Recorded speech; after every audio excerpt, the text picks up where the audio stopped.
Hey guys, what's going on? Quick student loan update. I just wanted to go through a couple of things that I saw today that I just want to kind of share before the end of the day.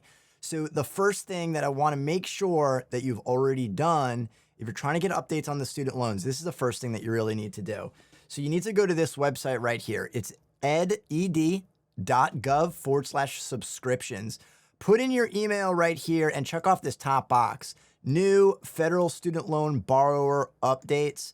And then just check off this box and click next. I've already done this. I don't know if it'll actually allow me to do it again, but it's just going to say that you are subscribed to this newsletter to get those updates.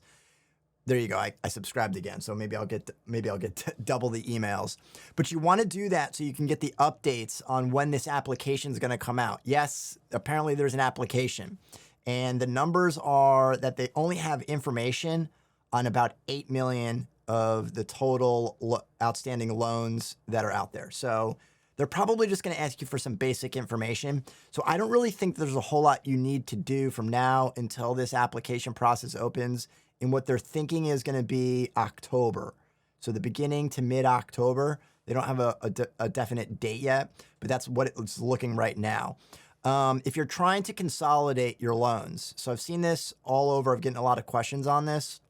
It doesn't look like there's really much that you can or really should do at this point. Again, this is a work in progress. So if you have different information, let me know in the comments down below. Or if it's a couple of days from now, things change. So let me know in the comments down below if you find anything on this. But as it stands right now, if you have federal student loans, that they're going to be forgiven. Most of these are going to be forgiven.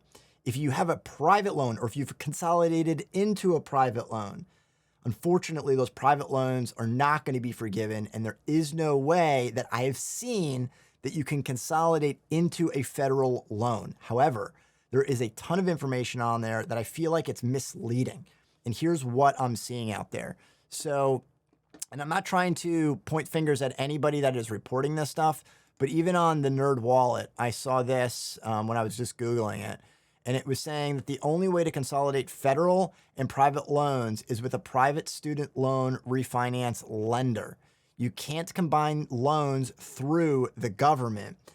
Now, I'm not saying that they said anything wrong here, but they need to clarify that to say that you can't take your private loan and make it a federal loan. Again, this is all that I'm seeing. I see nothing out there that says you could take your private and make it a federal loan. Now, you can go the other direction and make your federal a private loan to get a better rate, better terms. But if you're trying to get this forgiveness for the 10 or the 20,000, it seems like this is not going to be an option for you in order to take your private loans and make them federal loans. So I just wanted to make that crystal clear. Now, you can also see it here on, I know Sophie was doing some advertising on this, or at least that's what was reported. But right here on their fine print, notice, Sophie, refinance loans are private loans and do not have the same repayment options that the federal loan programs offer, such as income-based driven repayment plans, yada, yada, yada. So, and they're saying basically, go talk to a financial advisor. So again, I'm not saying they're doing anything wrong. You just have to realize that, yes, you can consolidate private and federal. However, this is not going to then qualify the private loans for the federal loan forgiveness. So that's what I've known so far. So the other thing that I want to look at is, I saw in this Forbes article that I could not find anywhere else, is the ordering of payments. So I'll quickly pull this up right here. So here are the ordering of the payments as far as the loan forgiveness goes.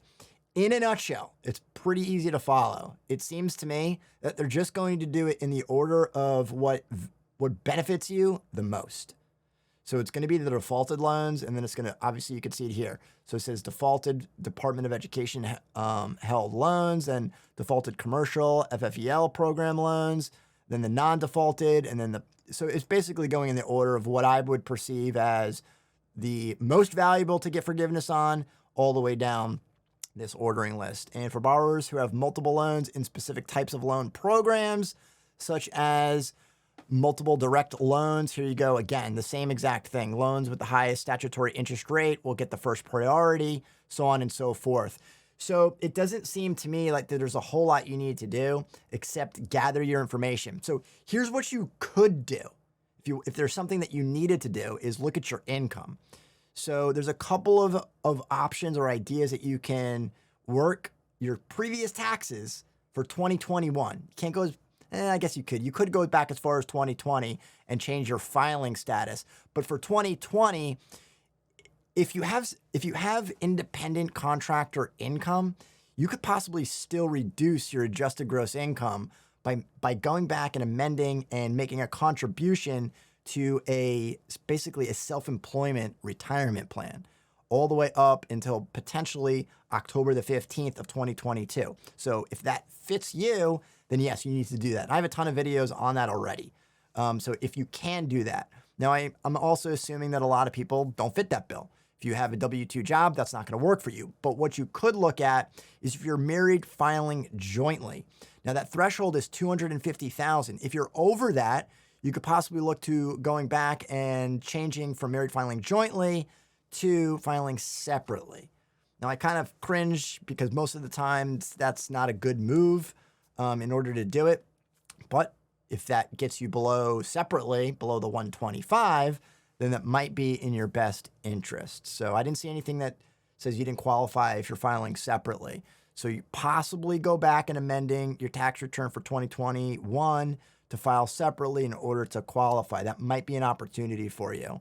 So that is really the only actions items at this point, except gathering what your income was or just pulling out your tax return from 2020 and 2021 just to make sure that you do qualify.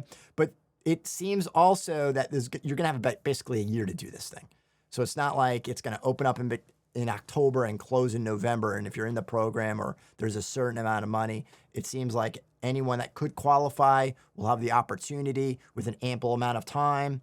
And really, again, the only thing from here till there is whether or not you can go back and contribute to your retirement plan or just get organized. But as far as anything else that I just talked about, it doesn't seem like there's really much that you can do. So if you have any questions on this, let me know in the comments down below. Hopefully this update has helped. And if you've enjoyed this video, be sure to subscribe and we'll see you on the next one.